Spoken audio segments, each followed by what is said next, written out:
taking a look at him, how big of a channel? Oh no! Not the worst part of my day. I know, it's going to be a terrible walk going around the park this time. It was a frog.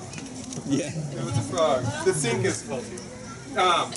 So, how long of a channel do you think, taking a look at his back legs, do you think he's willing to dig so his babies can go downhill to develop some safety of A foot. You might expect something along the lines of like a foot or so. 10 feet is typical that scientists have observed. So look at it, like 8, 9 inch frog digging a 10-foot channel with just the back feet. Try it. You won't. That's just typical. Commonly, scientists will see 20-foot channels. The longest channel ever recorded from a bullfrog digging to save its babies, 60 feet. I don't know what the math would be from a 60-foot channel dug by a 9-inch frog. Impressive, nonetheless, no matter what the math is. So, great depths. Very impressive frogs, unless the peeing makes them impressive, but important for them. Another very important thing about frogs, generally speaking, how many of you love frogs? How many of you really don't like frogs? Everyone else is neutral. So no matter what you feel about frogs, just like the snakes, snakes and frogs are very important to people for different reasons. Frogs are very sensitive. They're what are called bioindicators. So, frogs absorb everything through their skin. They absorb oxygen, water, pollution, chemicals. If the acidity of water is off, it's not what it's supposed to be, they'll absorb that as well. So frogs are most likely to die in I know, I can't compete with the pee. We're going to eat So, if there's any changes, if there's anything negative going on in the environment, frogs will disappear first. So they're called bioindicators. They indicate the health of an ecosystem to scientists. Scientists will study frogs. If frogs are disappearing, they know something's wrong in the environment. It should be addressed before other things start to go. Because one, everything else will be affected by whatever pollutants are going on. Or two, the absence of frogs makes a difference. What do frogs eat? A lot of bugs. Most frogs just stick to bugs. He'll eat again anything made of meat that he can Grasshopper. What eats frogs? Snakes, birds, cats,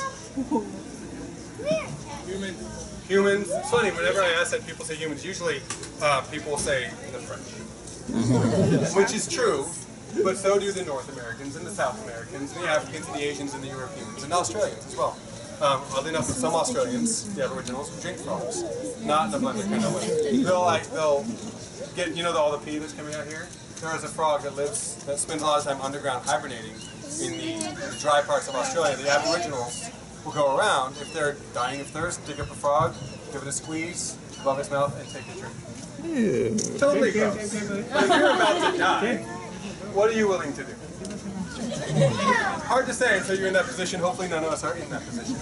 So, lots of things eat frogs. If a frog population disappears, that takes out a major predator and a major prey animal from that population. Imagine an ecosystem like a big giant game of Jenga. Everybody knows how Jenga works, right?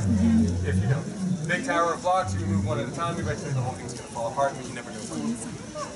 Ecosystems are a bit like that. Each part of an ecosystem represents a Jenga puzzle piece.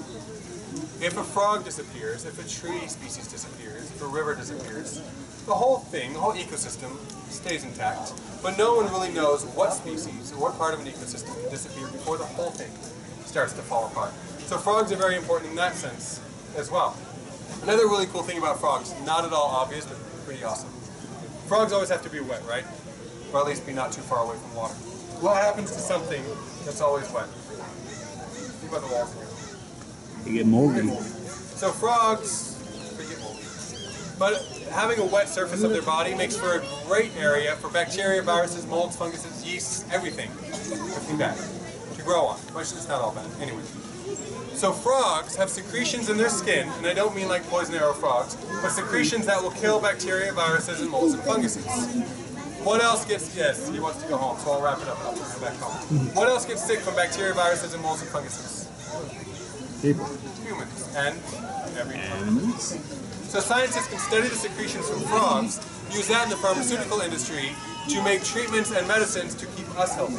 There are medications being used for HIV patients to keep HIV from spreading within their own body.